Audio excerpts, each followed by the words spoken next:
கர்த்தருடைய பரிசுத்தமான நாமம் மகிமைப்படுவதாக. ஆசீர்வாதமான ஒரு நல்ல காலை வேளையிலையும் அனுதின மன்னா என்கிற வேத தியானத்தினால் உங்களை சந்திப்பதில் மிகுந்த சந்தோஷம். கிருபையாய் கர்த்தர் நமக்கு ஒரு நல்ல நாளை கூட கூட்டி கொடுத்திருக்கிறார். இந்த நாளுக்காக கர்த்தரை துதிப்போம். இந்த நாள் ஏப்ரல் மாதம் 25ஆம் தேதி வெள்ளிக்கிழமை காலவேளை. இந்த காலவேளையிலேயும் கர்த்தருடைய வேதத்தை நாம் வாசிக்கல கிருபை செய்வாராக. என்னாகமம் 13ஆம் அதிகாரத்தை இன்றைக்கு வாசியுங்கள், அது உங்களுக்கு ஆசீர்வாதமாக இருக்கும். இந்த அதிகாரம் 33 வசனங்களை உள்ளடக்கின ஒரு அதிகாரம். இந்த அதிகாரத்தின் சாராம்சம் என்ன? ஆண்டவர் கானான் தேசத்தை வேவு பார்க்கும்படியாக 12 கோத்திரங்களிலிருந்து 12 நபர்களை தெரிந்து கொண்டு அவர்களை கானான் தேசத்தை வேவு பார்த்து வரும்படி மோசையின் மூலமாய் அனுப்பி வைக்கிறார். அவர்கள் சென்று தேசத்தை குறித்த தகவல்களை சேகரித்து கொண்டு திரும்ப வந்து இஸ்ரவேல் ஜனங்களுக்கு மோசைக்கும் தகவலை தெரிவிக்கிற ஒரு அதிகாரம்தான் இந்த அதிகாரம். இந்த அதிகாரத்தில் நாம் கவனிக்க வேண்டிய ஒரு காரியம், இவர்கள் போய் வந்து சொல்லுகிற செய்தி, 2 செய்தி சொல்லுகிறார்கள். ஒன்று காலேப் சொன்ன செய்தி.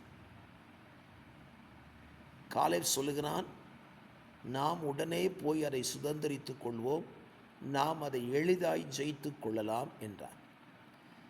ஆனால் மற்றவர்களோ, அது நம்மால் முடியாது, நம்மை விட பலவான்கள் இருக்கிறார்கள், ராட்சச பிறவிகள் இருக்கிறார்கள், பெரிய ஆட்கள் இருக்கிறார்கள் என்று சொன்னார்கள். வேதத்திலே இந்த செய்தியை துர்ச்செய்தி என்று சொல்லப்பட்டிருக்கிறது. இந்த காலவெளியிலே உங்களை சிந்திக்கும்படி சொல்லுகிறேன் ஒரு வார்த்தையை.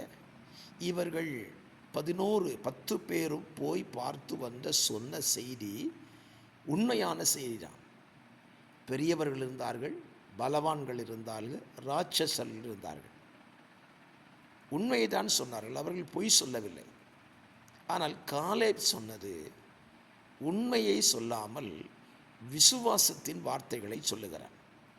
பல நேரத்தில் நம்ம வாழ்க்கையை உண்மையை பேசுகிறோன்னு சொல்லி நம்முடைய வாழ்க்கையில் அவிசுவாசத்தின் வார்த்தையை ஆரம்பித்து விடுகிறோம்.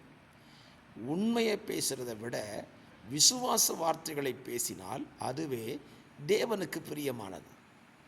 இஸ்ரவேல் ஜனங்கள் செய்த மிகப்பெரிய தவறு, விசுவாச வார்த்தைகளை பேச தவறு இழைத்து விட்டார்கள், பேச முடியாதபடி. அவர்கள் உண்மையை சொல்லுகிறார்கள். உண்மையிலேயே கானான் தேசத்தில் இருந்தவர்கள் யார்? பலசாலிகள் தான், பெரிய ஆட்கள் தான், ராட்சச பறவைகள் தான். இல்லைன்னு சொல்ல முடியாது. கர்த்தருக்கு அது தெரியும். கர்த்தர் என்ன எதிர்பார்த்தாரு? என்னுடைய பிள்ளைகள் உண்மையை சொல்லுகிறார்களா அல்லது விசுவாச வார்த்தைகளை சொல்லுகிறார்களா என்று எதிர்பார்த்தார். இன்றைக்கும் நம்ம வாழ்க்கையில் உண்மையை சொல்கிறோம்னு சொல்லிட்டு அவிசுவாசத்தை பேசிகிட்டு இருக்கக்கூடாது. உண்மையை சொல்லுங்கள், ஆனால் விசுவாச அறிக்கையை செய்யுங்க. காலேப் சொன்ன விசுவாச அறிக்கை என்ன? நாம் உடனே போய் அதை சுதந்திரித்து கொள்ளுவோம், நாம் அதை எளிதாய் ஜெயித்து கொள்ளலாம் என்றான். அவனுக்கு எப்படி தெரியும் அது உடனே போய் கிடைக்கிற விஷயமா, ஜெயிக்கிற விஷயமா அப்படின்னு கேட்டிங்கன்னா, காலேப்புக்குள்ள தேவன் பேரில் ஒரு விசுவாசம் இருந்துச்சு. ஆண்டவர் மட்டும் நம்ம கூட இருக்கிறாரு, போதும், அவர் இருந்தால் ராட்சச பிறவிகளையும் ஜெயிச்சிடலாம், பெரிய ஆட்களையும் ஜெயிச்சிடலாம், இதெல்லாம் ஒரு பிரச்சனை இல்லைன்னு சொல்லி அவன் விசுவாசித்தான். என்னுடைய வார்த்தையை இந்த காலவெளியிலே கேட்டுக்கொண்டிருக்கிற அருமையான கர்த்தருடைய பிள்ளைகளே, உங்கள் வாழ்க்கையில் நீங்கள் இன்றைக்கு என்ன செய்து கொண்டிருக்கிறீர்கள்? விசுவாச வார்த்தைகளை பேசுகிறீர்களா அல்லது உண்மையை சொல்கிறோன்னு சொல்லிட்டு அவிசுவாசத்தை பேசுகிறீர்களா? ஒருவேளை உண்மையை பேசுகிறோன்னு சொல்லி அவிசுவாசமான வார்த்தைகளை பேசி கொண்டிருந்தால் சற்று மாற்றிக்கொண்டு விசுவாச வார்த்தைகளை தைரியமாய் பேச ஆரம்பியுங்கள்.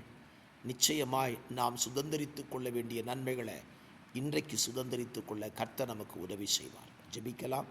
பரிசுத்தமுள்ள நல்ல பிதாவே, இந்த காலவெளியிலே தியானித்த வசனத்தின்படி உண்மையை பேசுகிறோம் என்று சொல்லி அவிசுவாச வார்த்தைகளை பேசாமல் விசுவாச வார்த்தைகளை பேச எங்களுக்கு உதவி செய்யும். வார்த்தைகளை கேட்கிற பிள்ளைகளை அப்படி நடத்தும். இயேசுவின் நாமத்தில் ஜெபிக்கிறேன் நல்ல பிதாவே. ஆமேன், ஆமேன்.